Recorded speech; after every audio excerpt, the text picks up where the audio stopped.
بمناسبه الصيف والمصيف، تعالوا اوريكم ايه الحاجات اللي انتم محتاجين تاخدوها معاكم من الصيدليه وانتم مسافرين ولازم تكون موجوده معاكم في الشنطه بتاعتكم. اول حاجه بنادول. انا مش هرشح هنا منتجات، انا هتكلم معاكم في المبدا بشكل عام. مسكن زي البنادول لازم يكون موجود معاكم احتياطي. طبعا في المصيف بناكل من بره كتير وبنجيب اكل من بره، فلازم يكون معانا انتينال وفلاجيل عشان لو حسينا باي وجع في المعده بعد الاكل، جبنا اكل من مكان نص نص وبطننا وجعتنا، فدول ضروري يكونوا موجودين معانا. بالليل بيبقى فيه هواء، ممكن حد يجيله رطشه برد، احتقان في الانف، فممكن ناخد معانا حاجه للبرد زي الكونجستال، باور كابس. انا برضو مش بريكومند براند معين، انا بقى على الكونسبت الباور كابس او كونجستال او بنادول كولد هيكون مهم معاكم قوي. تاني حاجه واهم حاجه الصن بلوك. في صن بلوك من فيتشي او من اي شركه ثانيه هيبقى كويس قوي. ولو معانا اطفال وعايزين ناخد حاجات للجسم بقى بشكل عام، فممكن نجيب حاجه للاطفال زي المنتج ده او حاجه سبراي سهل ان احنا نرشها على جسمنا من غير ما نقعد ندهن. طبعا ده بيبقى بودي ميلك، فيبقى دهنه على الجسم اسهل بكتير من الكريم، وده اسهل من ده عشان سبراي. فالصن بلوك مهم جدا في الصيف، ولازم نحط في اعتبارنا ان هو بيترش على الجسم او بيدهن على الجسم كل ساعتين، عشان في ناس بتحط الكريم وتقعد اليوم كله قدام الشمس وتستغرب انها حرقت وكتافها اتلسعت من الشمس. فالصن بلوك مهم قوي يتحط كل ساعتين ونحطه على الجسم، وبعد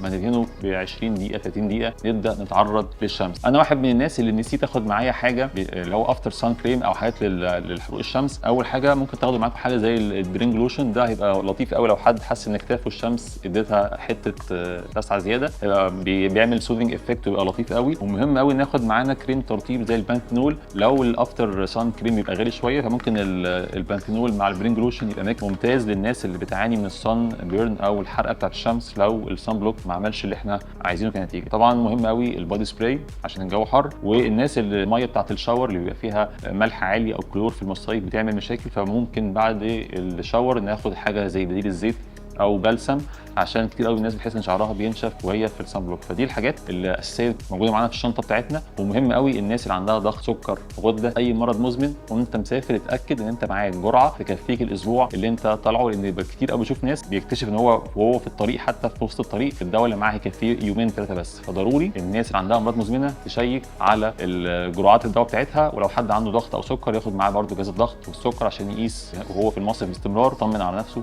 كل سنه وانت